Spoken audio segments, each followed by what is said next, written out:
Neste vídeo, eu vou compartilhar aqui com você 5 estratégias que eu aprendi no curso que eu fiz com o diabo.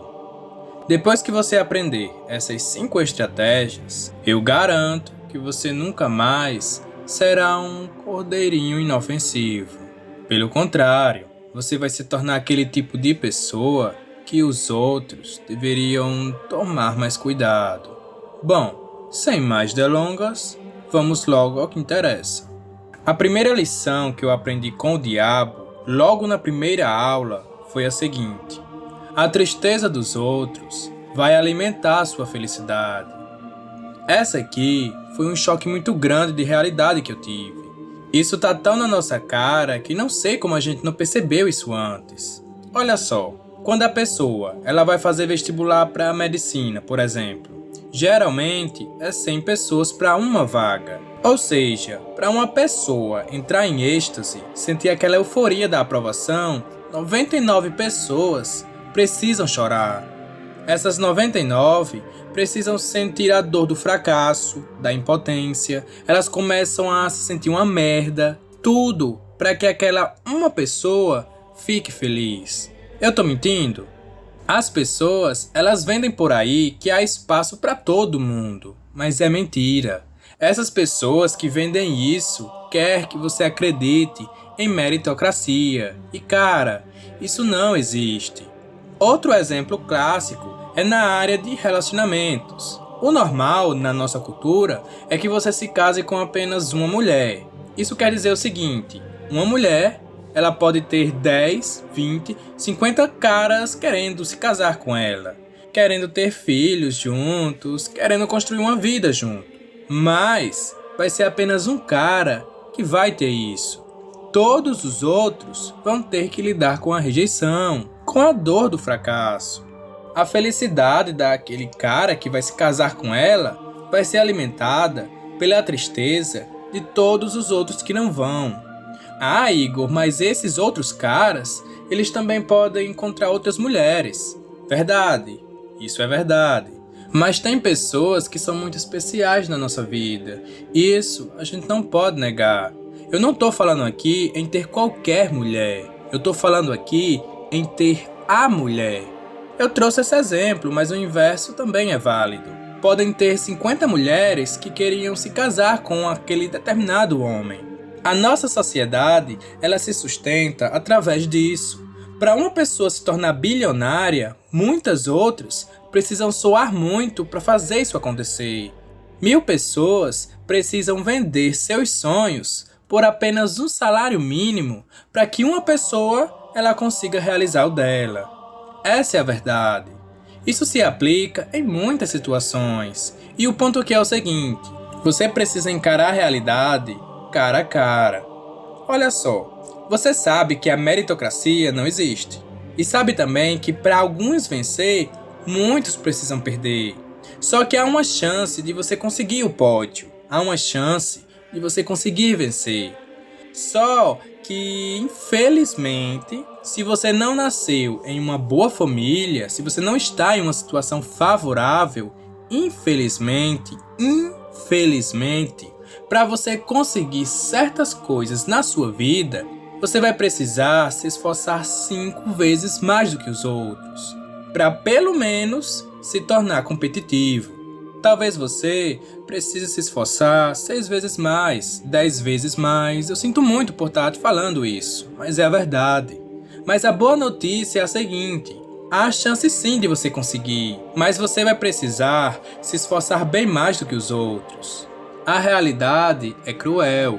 Alguns não vão precisar se esforçar quase nada por aquilo que você vai precisar suar muito para ter. Mas fazer o que, não é?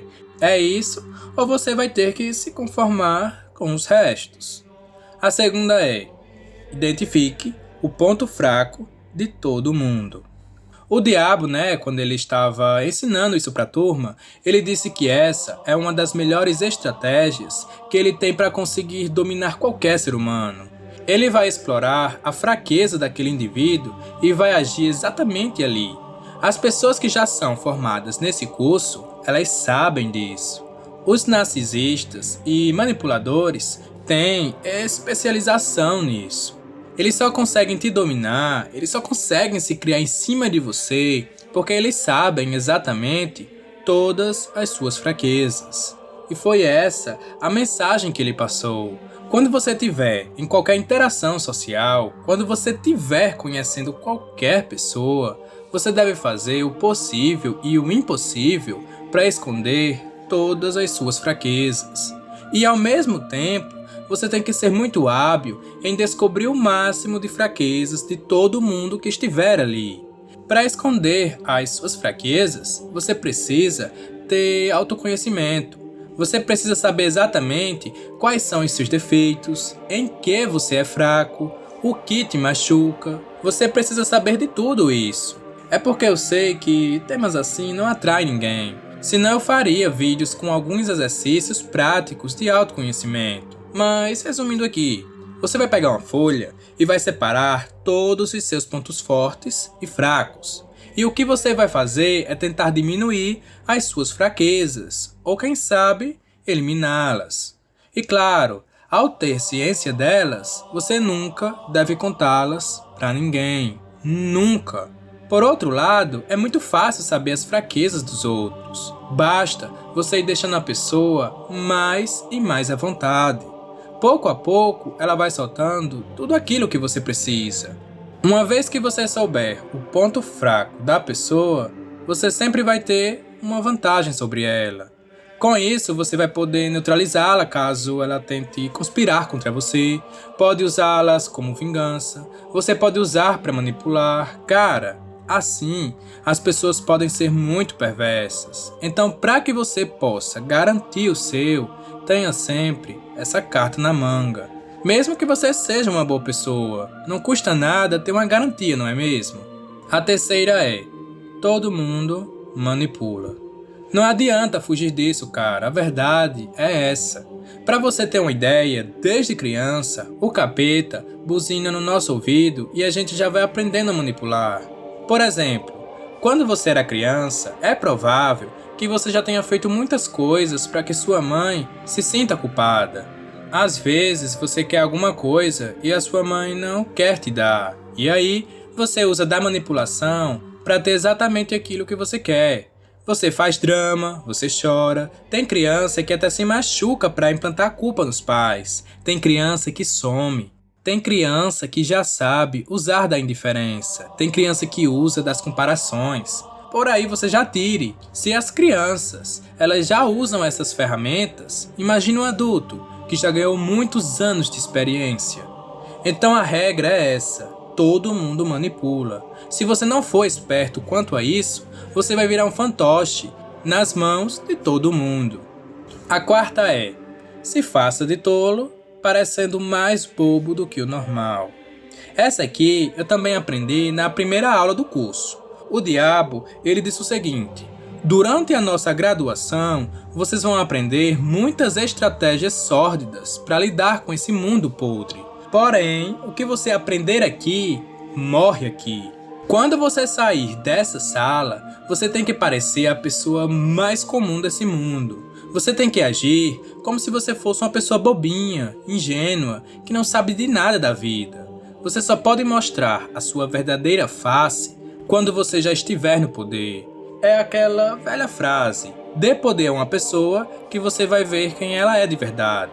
Então a lição aqui é essa: você pode aprender tudo que é estratégia aqui, mas lá fora, haja como se não soubesse de nada disso. Assim, você sempre vai estar um passo à frente de todo mundo.